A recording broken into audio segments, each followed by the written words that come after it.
I didn't go to my husband's office because I was suspicious. I went because I was in love still. I had a warm takeout bag from Luna Rosa, his favorite Italian place, and a ridiculous little grin on my face like I was doing something romantic. My husband, Ethan Carter, wasn't just any executive, he was the CEO of Carter Dynamics. So when I reached the front desk and saw the sign, "Authorized personnel only," I straightened my shoulders and told the security guard, "I'm the CEO's wife." He blinked, then laughed. "Ma'am," he said, pointing toward the glass doors like this was common knowledge. "I see his wife every day. There she is coming out right now." My smile turned to ice. Because a woman in heels and a cream coat walked through the lobby like she owned the building, like she belonged to him. And in that second, I realized I had two choices: make a scene, or play along and find out how deep this lie really went. For a second, I honestly thought I had misheard him. "Excuse me?" I asked, keeping my voice light, almost amused. The security guard, his name tag read Martinez, gave me a polite smile. "Mr. Carter's wife. She's here most afternoons." "That's her right there." The woman walking toward us didn't look confused. She looked comfortable. Late 30s, maybe. Elegant coat, flawless makeup, posture straight like she'd practiced walking through that lobby 100 times. Her heels clicked against the marble floor with quiet confidence. When she reached the desk, she gave Martinez a warm, familiar smile. "Morning, Luis," she said. "Morning, Mrs. Carter," he replied easily. "He's finishing up a call. Should be done in about 15. Mrs. Carter." The word echoed in my head, but my face didn't move. I'd learned long ago that composure is a kind of armor, and right then, I needed armor. The woman glanced at me briefly, just a flick of her eyes. Curious, assessing, not threatened, not nervous, like I was the visitor. "I think there's been a misunderstanding," I said gently. "I'm Evelyn, Ethan's wife." There it was. I said it clearly, calmly. Martinez frowned, confused. "Ma'am, The woman let out a soft, controlled laugh. Not cruel, just dismissive. "I'm sure this is awkward," she said smoothly.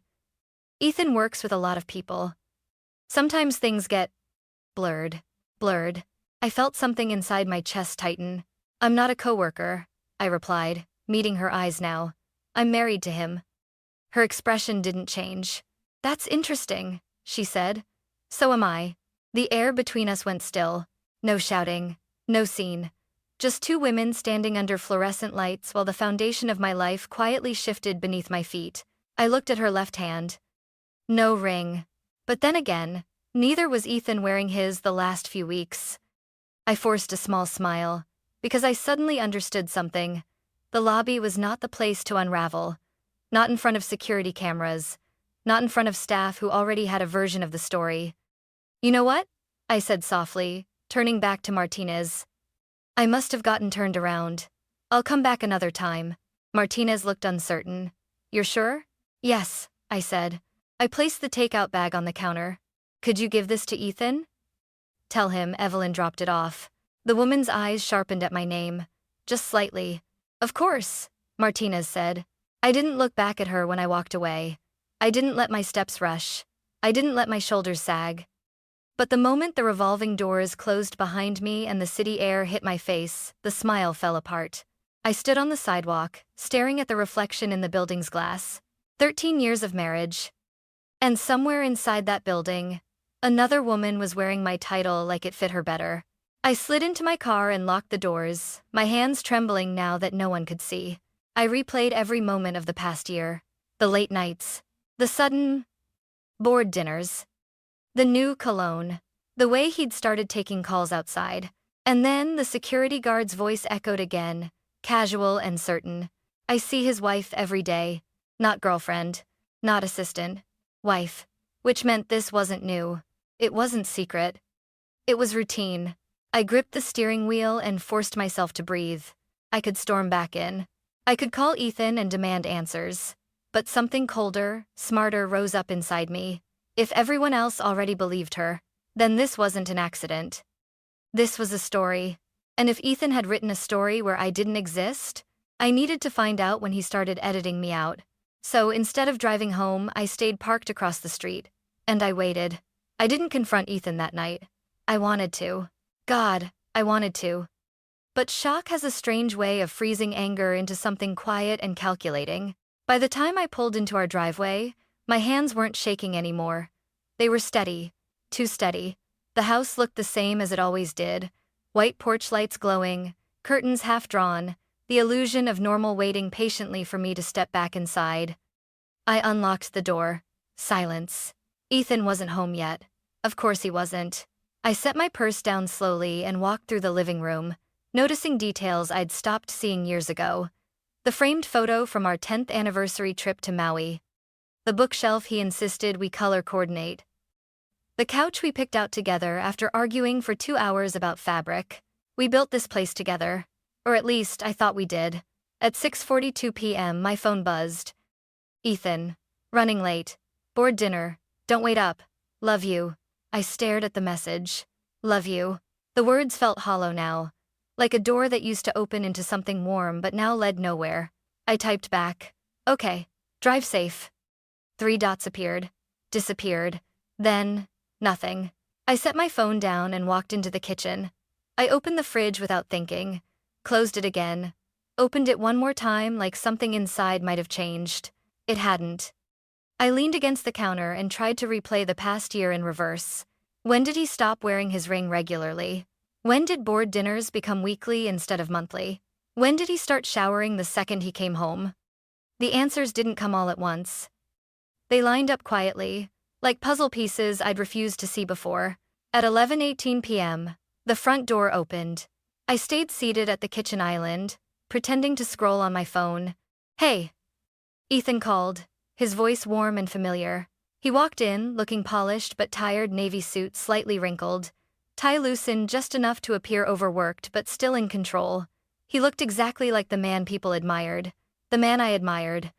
How was your day? He asked, stepping toward me. Productive, I said evenly. Yours? Long, he sighed. Boards pushing hard for expansion. Everyone wants growth yesterday. He leaned down and kissed my cheek. I didn't flinch. That almost scared me more than if I had. I stopped by your office today, I said casually. He froze. It was small. Almost invisible.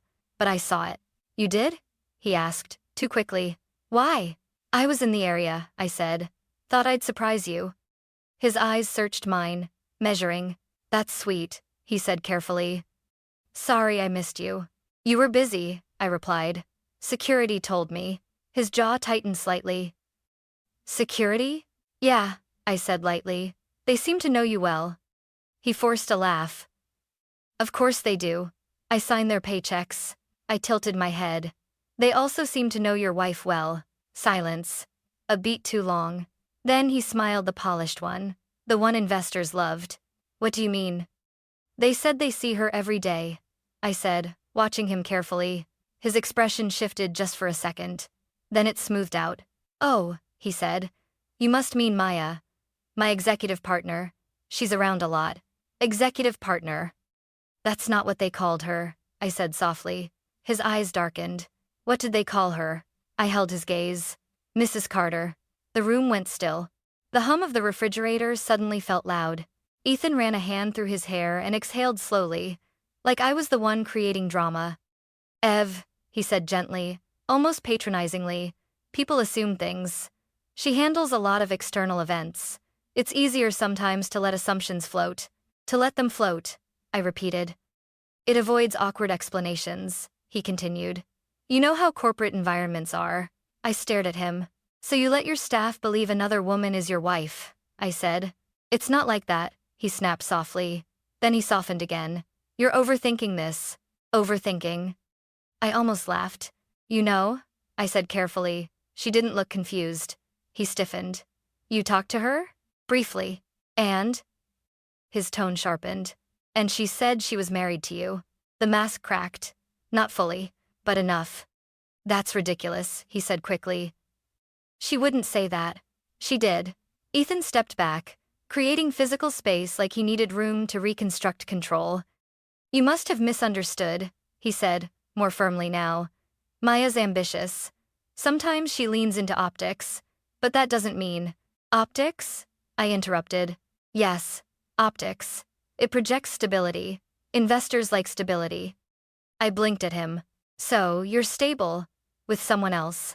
That's not what I said. But it's what you're doing. His voice dropped. Evelyn, you don't understand the pressure I'm under. And there it was. The pivot.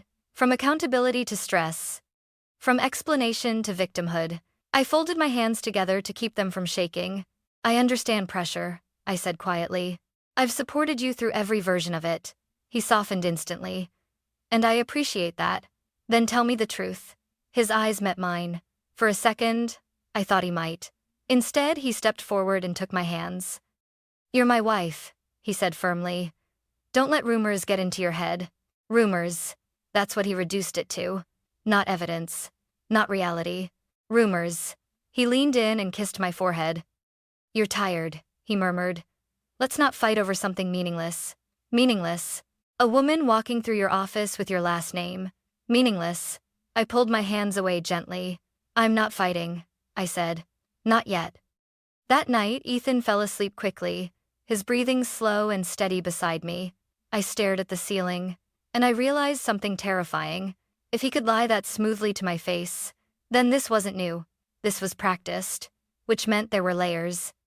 And I had only peeled back the first one. At 12:41 a.m., I slipped out of bed quietly. I walked into his home office, and I turned on the light. The light in Ethan's home office felt harsher than usual, too bright, too exposing. His laptop sat closed on the desk, perfectly centered, like everything else in his life had to look controlled even when it wasn't. For a moment, I just stood there. If I opened it, something inside me would change permanently. But if I didn't, I'd be choosing ignorance. And ignorance had already cost me too much. I lifted the lid. The password box appeared. My fingers hovered for a second before typing our anniversary. The 14th of June 2010. The screen unlocked. Of course it did. Because the cruelest part of betrayal is that it often hides behind familiarity. His email inbox opened automatically. Dozens of unread messages. Investor updates. Media inquiries. Internal memos. Everything looked normal. That's what made it terrifying. I didn't open his messages first. I opened his calendar. At a glance, it looked packed but reasonable. Board strategy 10 a.m. Media call 2:30 p.m. Dinner 7:30 p.m. I clicked on the dinner. Le Jardin Maya 7:30. Le Jardin wasn't a corporate steakhouse. It was candlelight and violins. It was proposals and anniversaries. I scrolled back. 2 weeks ago. Aspen Retreat Executive Alignment Fry-Sun. That was the weekend he told me he'd be at a leadership seminar. I opened the details. Flight confirmation for 2. Hotel booking. 1 king suite. I stared at the screen until the words stopped looking like language and started looking like evidence. I went to his credit card statements. He kept everything connected because why wouldn't he? I'd never questioned anything before. Charges from Harbor Point residences. Monthly. Furniture purchases. Boutique stores. Restaurants that didn't exist anywhere near our neighborhood. The numbers weren't dramatic enough to scream. But they were steady. Deliberate. Then I noticed a folder on the desktop. It wasn't hidden. It wasn't disguised. It was titled, Transition. My pulse thudded in my ears. I clicked it. Inside were documents organized neatly into subfolders. Legal draft. Housing options. Communications. Strategy. Communications strategy. I opened it. The document began with a heading, Separation Narrative Internal and Public Positioning. My stomach dropped. Bullet points filled the page. Frame separation as mutual and respectful. Avoid discussion of overlap timelines. Emphasize Evelyn's discomfort with high-profile lifestyle. Highlight natural drift due to evolving priorities. Natural drift. Like we were 2 boats that just happened to float apart. Not a husband who built a second life while still sleeping beside me. I scrolled further. There were notes under a subheading labeled, Potential Pushback. Emotional reaction likely. Encourage temporary relocation to family. Offer financial reassurance to minimize escalation. Minimize escalation. Like I was a PR crisis. Like my pain needed to be managed. My throat tightened so hard I had to press a hand against my chest. There was another folder labeled, Next. Chapter. I opened it slowly. Real estate listings in Evanston. 3 properties circled. Handwritten notes scanned into PDFs. Great for entertaining board members. Modern aesthetic aligns with brand image. Close to Maya's gym. Close to Maya's gym. He wasn't planning a separation. He was planning a relocation. A rebrand. And then I saw the final document. A draft email addressed to Board of Directors Confidential. The subject line read, Personal Update. It wasn't sent, but it was written. After careful consideration, Evelyn and I have decided to amicably part ways. While we will always respect the years we've shared, our lives have evolved in different directions. Different directions. My entire body went cold. He hadn't just been cheating. He had been rewriting history. Erasing context. Polishing betrayal into a leadership announcement. I closed the document and leaned back in the chair that used to be ours when we'd sit side by side working late.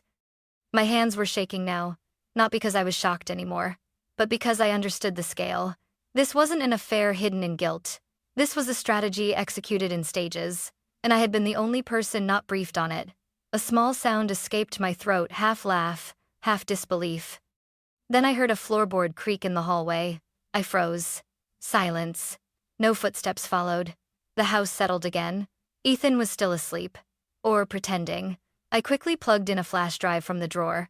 I copied everything. Every document. Every PDF. Every note. If he was building a narrative, I was building a case. When the files finished transferring, I ejected the drive and slipped it into my pocket. I shut the laptop gently, exactly the way it had been. Then I turned off the office light. Back in the bedroom, Ethan shifted in his sleep. He rolled toward me, arm draping loosely over my waist like nothing had changed. Like he hadn't just written me out of his life in bullet points. I stared at the ceiling in the darkness. For the first time that night, I let myself feel it fully. The humiliation, the betrayal, the rage. But beneath all of that, something steadier was forming. Clarity. He thought I'd accept the story if he framed it right. He thought I'd relocate quietly. He thought I'd be too stunned to fight. He forgot one thing. I might be calm, but I am not careless.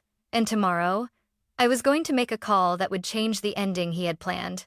Because if Ethan wanted a transition, he was about to learn that transitions go both ways. I didn't confront him the next morning. I kissed his cheek when he left for work. I smiled. I said, "Good luck with the board review." He hesitated for half a second, like he wondered if I knew more than I was showing. But then he nodded and walked out the door. The second his car disappeared down the street, I grabbed my purse, the flash drive, and the small silver key I'd found tucked inside the inner pocket of his briefcase weeks ago. At the time, I hadn't thought much of it. Now, I knew better. The keychain had an address engraved on a metal tag. Harbor Point Residences Unit 1812. Harbor Point stood near the river, a sleek glass tower that reflected the skyline like it was proud of itself. The kind of place people posted about on social media with captions about new beginnings. The lobby smelled expensive. White marble floors. A concierge desk. Soft instrumental music floating through the air. I approached the desk with a neutral expression. "Hi," I said. "I'm meeting someone in 1812. The concierge checked a tablet, then smiled politely. "Of course, Mrs. Carter." The words hit differently this time. Mrs. Carter. But not me. I nodded without correcting him. The elevator ride felt longer than it was. My reflection in the mirrored walls looked calm, almost detached. Inside, my pulse was a drum. The hallway outside 1812 was quiet. I stared at the door for a long moment. Then I slid the key into the lock. It turned easily. The door opened. And I stepped into the life my husband had been rehearsing. It wasn't a messy secret. It wasn't a temporary crash pad. It was curated. Intentional. A living room arranged with minimalist furniture in shades of cream and charcoal. Abstract art on the walls. Fresh white lilies on the coffee table. I closed the door behind me slowly. The air carried a faint scent of perfume. Not mine. I walked further inside. 2 coffee mugs sat in the sink. One black. One white, with gold trim. His and hers. My chest tightened, but I kept moving. In the bedroom, the bed was made perfectly hotel corners, decorative pillows aligned like soldiers. On the dresser were framed photos. Ethan and Maya on a ski slope, cheeks flushed from cold. Ethan and Maya at a rooftop party, her hand resting on his chest like she belonged there. Ethan and Maya in front of this very building, smiling like they had achieved something. In every photo, his left hand was bare. No ring. He had erased me physically before he erased me publicly. I sat on the edge of the bed because my legs felt unsteady. The nightstands told their own story. On one side, Ethan's watch, a charging cable, a leather wallet he used for business travel. On the other side, a silk sleep mask, a jewelry tray with delicate gold pieces, a bottle of perfume identical to one I used to own. In the closet, his suits hung beside women's dresses. Not hidden. Integrated. Like this had been normal for a while. My mind flashed back to the security guard's voice. I see his wife every day. This wasn't a new experiment. This was routine. Then I noticed a folder on the kitchen counter. Not hidden. Not locked. Just there, as if secrecy wasn't necessary anymore. It was labeled in neat handwriting. Next chapter. I opened it carefully. Inside were printed real estate listings. 3 properties circled in blue ink. Evanston, Wilmette, Lake Forest. Notes scribbled in the margins. Perfect for hosting board members. Modern aesthetic, clean image. Room for expansion. Expansion. As if marriage were a business venture. Behind the listings were travel brochures. Santorini, Napa, Tokyo. Then, at the bottom of the stack, legal consultation summaries. Names of divorce attorneys. Dates. The earliest note was dated 11 months ago. 11 months. That meant when Ethan took me to dinner last anniversary and toasted to us, he had already met with a lawyer. I flipped through the pages. Bullet points. Strategy. File Q3 to minimize market impact. Position narrative as mutual growth. Offer financial settlement to expedite process. Expedite process. Like dissolving? 13 years of marriage was a time management issue. My hands trembled as I reached the final page. A sticky note was attached. In Ethan's handwriting. Evelyn will resist initially. Stay calm. Frame as inevitable. I stared at it until the letters blurred. Resist. As if loving him were resistance. As if staying married were stubbornness. As if my existence were an inconvenience. Something inside me shifted right then. Not heartbreak. Not rage. Something colder. Resolve. He thought I'd accept the story if he framed it correctly. He thought offering money would quiet me.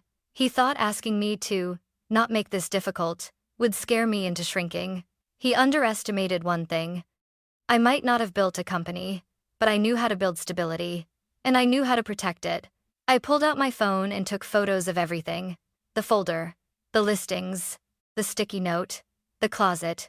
The photos on the dresser. I documented it all. Not because I wanted to destroy him, but because I refused to be rewritten without a record. When I finished, I stood in the center of that apartment and looked around one more time. This wasn't just betrayal. It was architecture. He had built a second home with the bricks of our shared life. And he thought I'd quietly move out of the first one. I walked to the window. The skyline stretched beyond the glass, confident and indifferent. For a brief second, grief hit me fully. I had loved him. I had defended him. I had believed in him. And somewhere along the way, he had decided I no longer fit the image. My phone buzzed. A text from Ethan. Board meeting wrapped early. Heading to Harbor Point before dinner. Harbor Point. He wasn't even pretending anymore. I inhaled slowly. Then I replied. Drive safe. I slipped the key back into my purse. I walked out of the apartment quietly. I didn't slam doors. I didn't break anything. I didn't cry in the elevator. Because tears wouldn't protect me. Planning would. By the time I reached my car, I wasn't shaking anymore. I had the files. I had the photos. I had the timeline. And I had something Ethan didn't expect. Proof. If he wanted a transition, I was about to make sure it didn't happen on his terms. I didn't go home right away. Instead, I sat in my car 2 blocks from Harbor Point, staring at the steering wheel while the reality settled into something solid. It wasn't confusion anymore. It wasn't even heartbreak. It was clarity. Ethan hadn't fallen into anything. He had engineered it. The apartment. The narrative draft. The divorce consultations. The sticky note about me resisting. This wasn't a mistake. It was a transition plan. and I was the obstacle. I drove home slowly, forcing myself to think in steps instead of emotions. Step 1. Secure documentation. Step 2. Understand finances. Step 3. Protect myself before he makes his move. By the time I walked into the house, the silence felt different. It didn't feel like home anymore. It felt like a structure I needed to legally anchor before someone tried to remove me from it. I went straight to my laptop. Ethan and I shared accounts. Or at least, I thought we did.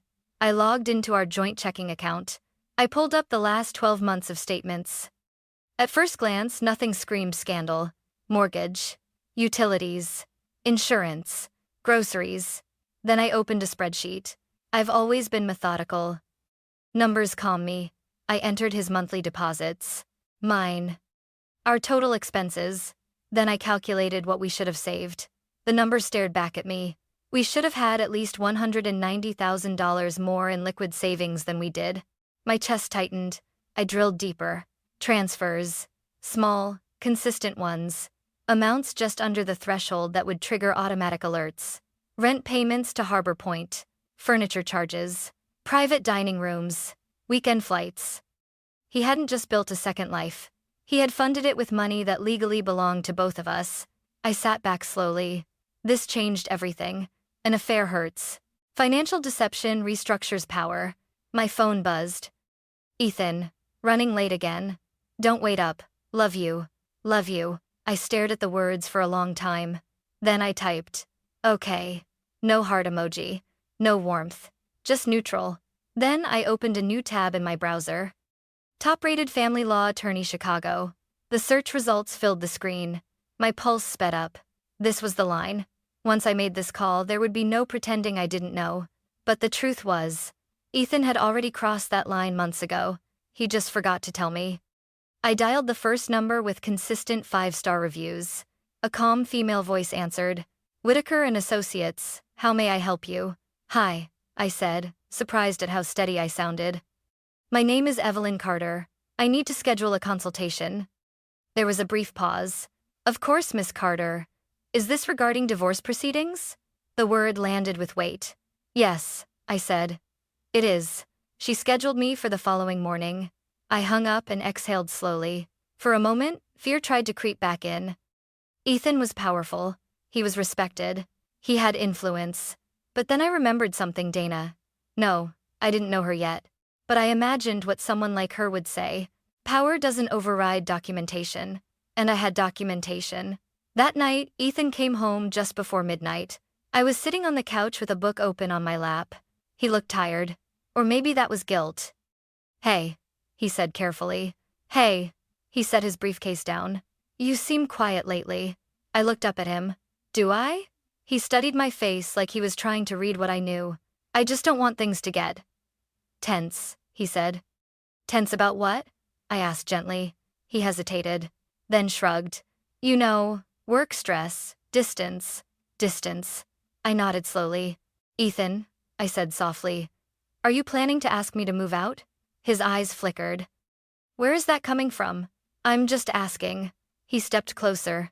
Ev, if we ever needed space, I'd handle it respectfully. Respectfully. The word tasted bitter now. Would that include drafting a public narrative? I asked quietly. His body went still. What? I held his gaze. I'm not stupid.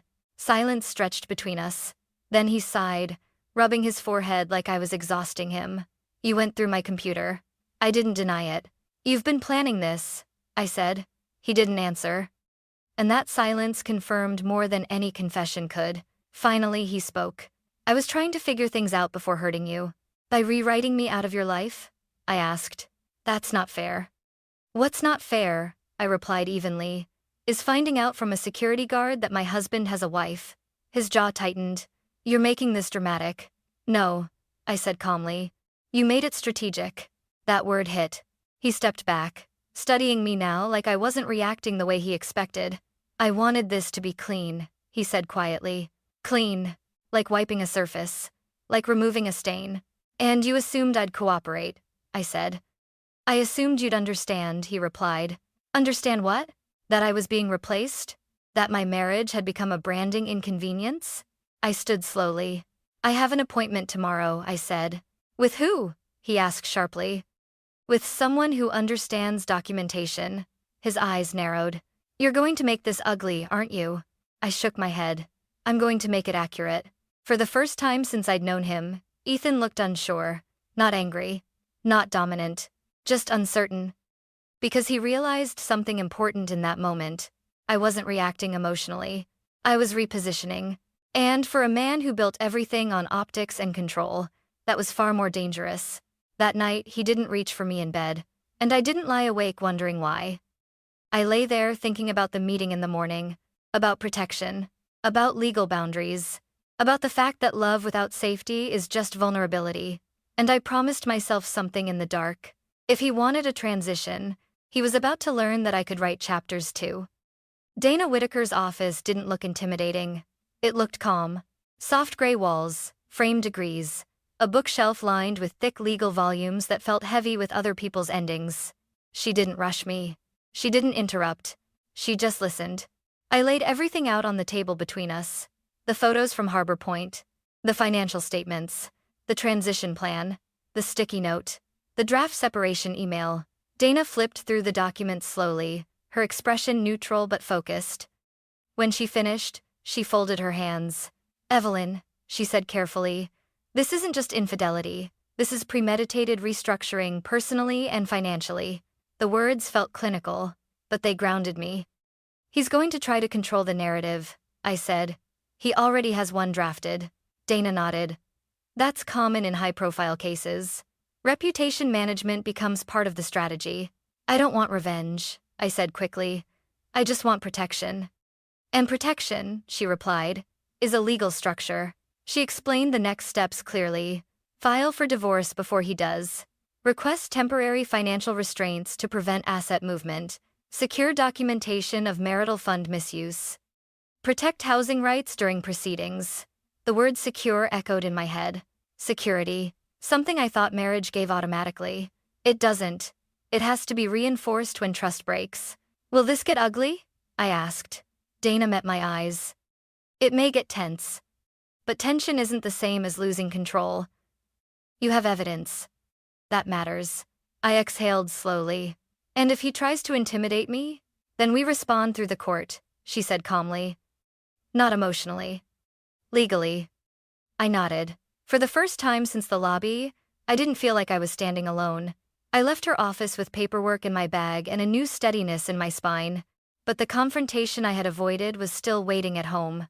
When I walked into the house that evening, Ethan was already there. He wasn't on his phone. He wasn't distracted. He was sitting at the kitchen island like he'd been waiting. You saw a lawyer, he said immediately. Not a question. A statement. I set my bag down slowly. Yes. His jaw tightened. So that's how you want to handle this? How did you want to handle it? I asked quietly. With a press release? He stood. Don't be dramatic. I'm being factual. He paced once across the kitchen, frustration radiating off him. You could have come to me, he said. I did, I replied. You told me I was overthinking. His eyes flashed. You went through my private files. You built a private apartment. I shot back. Silence. The kind that hums. You're going to damage more than just us, he said carefully. You know that. There it was. The warning. Not loud. Not aggressive. But pointed. I met his gaze without blinking. If truth damages something, I said softly, maybe it wasn't stable. His hands curled against the counter. You don't understand how delicate this is. Investors, the board, public trust. And I don't understand how replaceable I am in your version of events, I replied. He exhaled sharply. This doesn't have to escalate. It already did, I said. When you drafted a timeline for my exit, he looked at me like he was trying to measure how far I'd gone. What exactly did you tell the lawyer? He asked. Enough, I said calmly. And everything is documented. His expression changed then. Not anger. Calculation. You're trying to corner me. No, I said. I'm drawing a line. He leaned closer, voice low. If you push this publicly, it could get messy. Then don't make it public, I replied evenly. Keep it legal. He studied me. And for the first time, I saw uncertainty in him. Because he expected tears. He expected pleading. He expected fear. He didn't expect documentation and counsel. "You're really doing this?" he said quietly. "Yes," I answered. A long silence followed. Then he said something that almost broke me, not because it was cruel, but because it was revealing. "I didn't think you'd fight. I let that sit between us." "You didn't think I'd notice," I corrected. He looked away. For a moment, he seemed smaller. Not defeated, but exposed. "I didn't want to hurt you," he said. "You didn't want resistance," I replied. The words hung heavy in the air. "I tried to handle this cleanly," he insisted. "Clean for who?" I asked. He didn't answer, because he couldn't. The truth didn't fit into his structure anymore.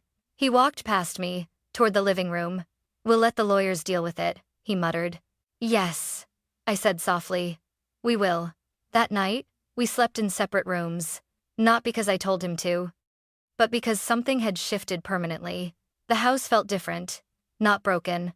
Rearranged. Like the air itself understood that this wasn't a marriage anymore. It was a negotiation. As I lay awake, I didn't cry. I didn't replay memories. I thought about the next steps, about protecting my financial stability, about making sure no assets quietly disappeared, about staying composed. Because this wasn't just about heartbreak, it was about safeguarding my future. And for the first time since the security guard laughed in that lobby, I didn't feel erased.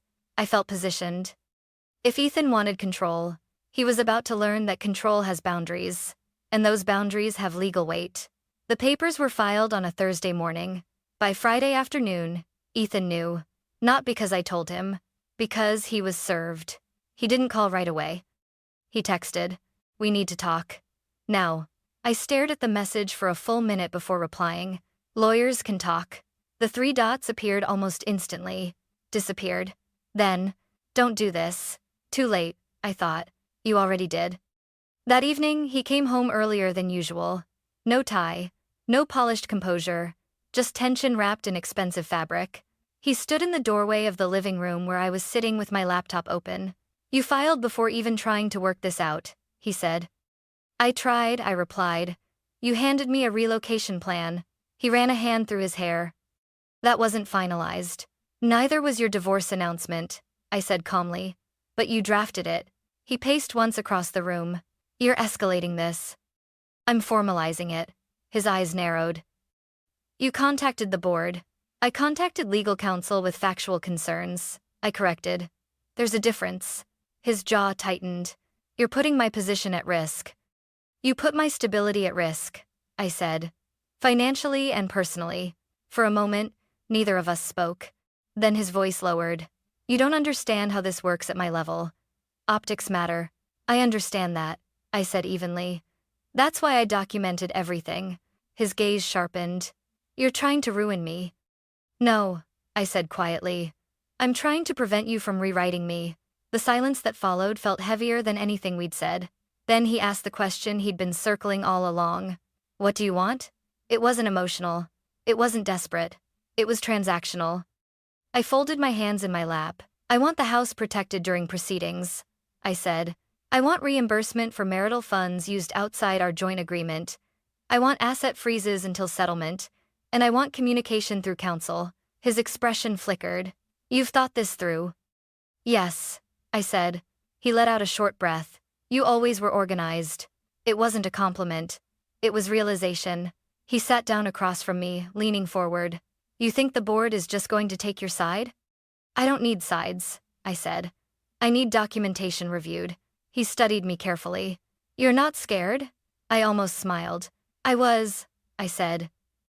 "The day I walked into your office." He looked away. "HR froze Maya's access badge today," he muttered. I blinked. "What?" "They're conducting a governance review," he said tightly. "Apparently presenting someone as a spouse in official settings raises questions." "Of course it does." "I didn't ask for that," I said. "You triggered it." "I reported facts," I replied.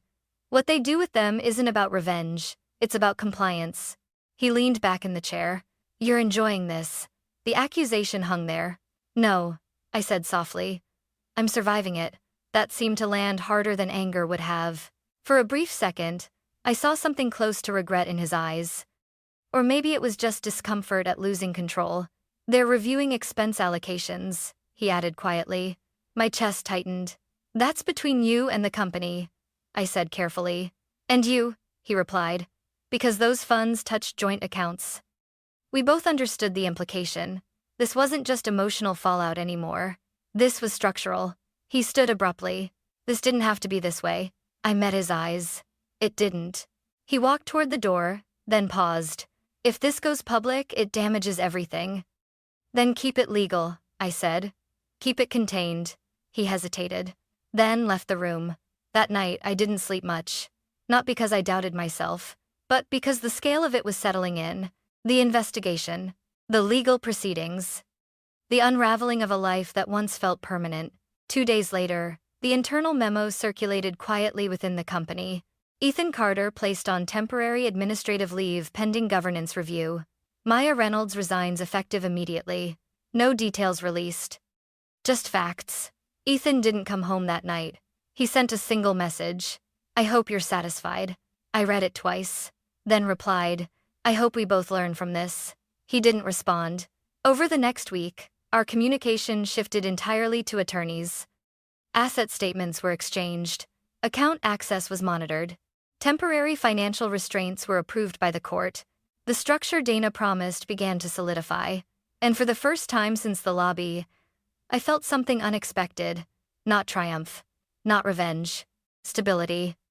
Because when someone tries to remove you from your own story, the most powerful response isn't volume, it's structure.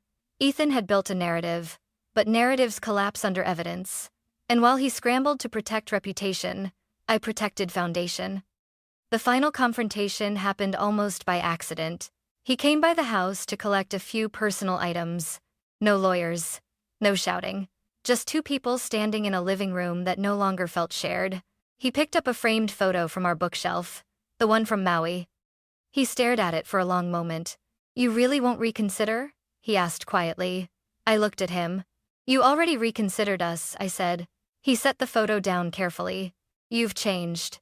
I nodded. Yes. He searched my face like he was looking for the version of me that would soften. She wasn't there anymore. I didn't think you'd fight this hard, he said. I held his gaze. You didn't think I'd matter this much. That was the moment something in his expression shifted permanently. Not anger. Not arrogance. Understanding. The kind that comes too late. He left without another word. And as the door closed behind him, I didn't feel victorious. I felt lighter. Because the worst part wasn't the betrayal. It was the attempt to erase me quietly. And that attempt had failed. The lights were on now, and I was still standing in them. The divorce took 7 months. 7 months of paperwork, disclosures, mediation sessions, and emails that began with per counsel instead of love you.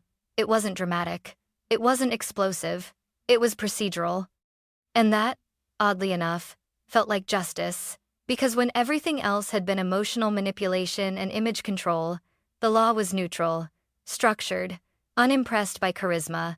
Dana kept me grounded through every phase. When Ethan's team tried to negotiate a quiet settlement without full financial transparency, she responded with one sentence. We proceed with complete disclosure or we proceed in court. We proceeded with disclosure. The forensic review confirmed what I already knew. Marital funds had contributed to Harbor Point. Joint assets had been used for private expenses tied to his undisclosed relationship. There were no screaming headlines. No viral scandals. Just consequences. The final agreement included reimbursement for funds diverted outside marital consent, equitable division of shared assets, temporary asset restrictions until settlement completion, formal acknowledgement of financial misconduct in filings. It wasn't revenge. It was correction. Ethan resigned before the governance review concluded. The company issued a brief statement about leadership transition. No details. Just optics. He texted me once after it was finalized. This didn't have to cost everything. I stared at the message for a long time. Then I replied, it cost what it was worth.